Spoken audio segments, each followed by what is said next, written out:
Hello, I'm Ed Reed, editor of E-FWD, and I'm here in the London studio today to talk about the energy transition. I've got with me John Fotherby from Kingsfield Academy, who's going to shed some light on some of the engineering challenges in the energy transition and quite how we should think about tackling them.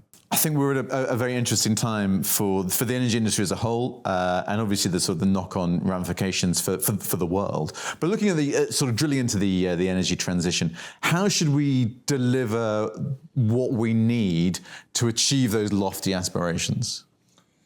Well, first of all, I think the objectives for energy transition are on-time delivery, within budget, and start-up as planned. Because we need that move away from the conventional industries, oil and gas, into the new industries. However, the contractors and the players in the main that are delivering them are more or less the same from the conventional oil and gas business moving into energy transition. Very similar. The problem is that the track record of engineering construction internationally on major projects is not great. And there's been plenty of reports done over the last 15 years or so which show that only 1 in 4 projects actually achieve the on-time delivery, on-budget delivery and start-up as planned. So if we continue like that, it's not going to be really healthy for energy transition projects and the objectives that we really need to meet. And therefore, we need to look at the energy transition projects. And let's start from the point of view that compared to the conventional oil and gas projects, it's not business as usual. And there's a number of reasons for that. We have new investors coming in that are not familiar with the practices. We have new technologies being developed.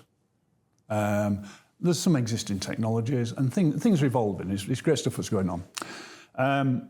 Obviously, we need to drive time and budget and start up on time, as I just mentioned. And that return on investment between the conventional projects and energy transition projects is completely different. So we're in a different world. So we have to really start thinking and behaving very differently. Now, what we've seen so far in, say, solar and offshore wind farms, just as examples, is that these are not great technological developments like carbon capture or something. They're fairly straightforward, but we're seeing disasters in terms of delivery in those areas simply because we're applying the same approaches as we've done to the conventional projects, which are already showing that they don't work. So that has to stop. If you want to deliver those projects well, there has to be a rethinking right from the conceptual stage through to project delivery. It just simply has to be different. And what that difference looks like is more working together between the contracting parties than fighting each other. That sometimes seems like a big challenge for these companies who obviously in some senses are kind of competing. How do they go from being competitors to being collaborators? Well, I think that we've got really two different types of investors. We've got investors such as the big oil majors, which are not really great players in any transition, really. I mean, there's some that's playing. And they know the business, and the contractors and the supply chain know how to work with them. The new investors don't know, and I dare say don't care about what our traditions are in the industry. They want to invest in energy transition, and they want to do it now, and they want to make money out of it, but they don't know how to do it. And I think the supply chain, the contractors' supply chain, the experienced people need to work with them to help them. They need to get them to understand what's the art of the possible.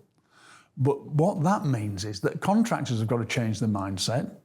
They've relied upon the investors, the owners, providing feed documents and so on and so forth. All this is out there. Nobody's going to do that.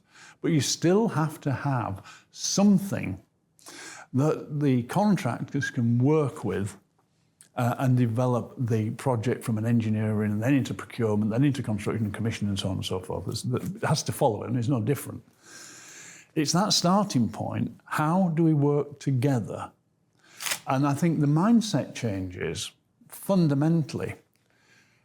The employers and the contractors and the supply chain need to think project success, not self-success. And that the parties that are getting together to deliver the project are looking at that success and then sharing in it, which means we have a completely different view on how risks are managed.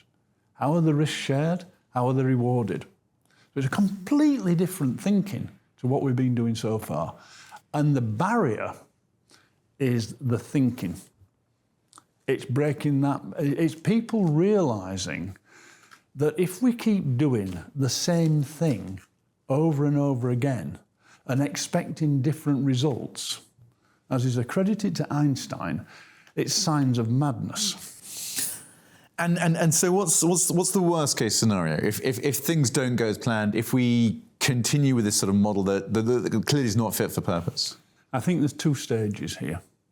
The first stage is, and we have to bear in mind that the oil and gas business is thriving. Investments are still high. There's a lot of product to produce. And, you know, with Trump's election, he's encouraging that. Whether it's good or bad is not a question, it's a fact. So if you're a contractor and you've got a known owner, an investor that you've worked with successfully, you've got good relationships, they've got a nice big project, it keeps your business going, you probably make a margin that you'd like bigger, but nevertheless you make a margin. And you compare that with one where you're dealing with somebody that doesn't know what they're doing as an investor. They've got high expectations, not knowing how it's going to happen, and you're going to take a massive risk. So which business do you follow? So the first problem is, and I think we're seeing it as well, contractors, supply chain are saying, thank you, but no thank you. Now, that's a major problem. The bigger problem is, and one of the executives from one of the big supply chain companies mentioned not long ago, before we change in this industry, a lot of companies are going to have to go bust. Now, that is crazy, because we've got a limited number of players anyway. And we've got to wake up to that fact, that this is the reality. And therefore, there is an urgent need to change the way that we conceive and deliver projects such that that doesn't happen. Because it doesn't help anybody, nobody. And it certainly doesn't help the environmental campaigns to decarbonise. And are you seeing any signs of change? Any signs that people are rethinking this kind of risk, collaboration, projects, ideas? Yes, I think that there are tiny nuggets showing through. But it's not common practice. And there are two, I wouldn't say culprits, but I can't think of a better word in this environment. It's the finance industry and the legal profession. And both are highly conservative in their thinking.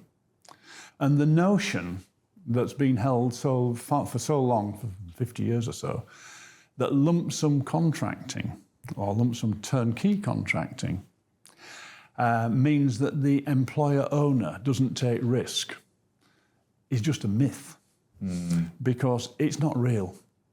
We've seen it with the failing projects, but we're still doing it. The idea that the contract word can protect you, it isn't. It's the behaviours. It's how do we work to deliver projects effectively. The contract doesn't help. We've seen that. So the rethinking of who takes risk, and it's not just the taking of the risk, it's once a contractor has taken that risk, it's been allowed to manage it, and these contractors don't allow that. And it's a fundamental part of risk management, fundamental. Risk should only be given and taken by the party that's able to manage it, number one. Number two, that having done that, you've got to let them get on with it. But it doesn't happen. And that's why we have, it's not very difficult to understand why these projects fail. We create the failure, and there's no need. We can do it very differently if we just stop and think, how can we do it? Well, a great note to end on, I think. Stop and think. What are we trying to do? How are we going to achieve it? And what's the best path forward? John, thank you so much for coming in and sharing some thoughts. Really appreciate it. I've been Ed Reed, editor of E-FWD. Thank you for watching.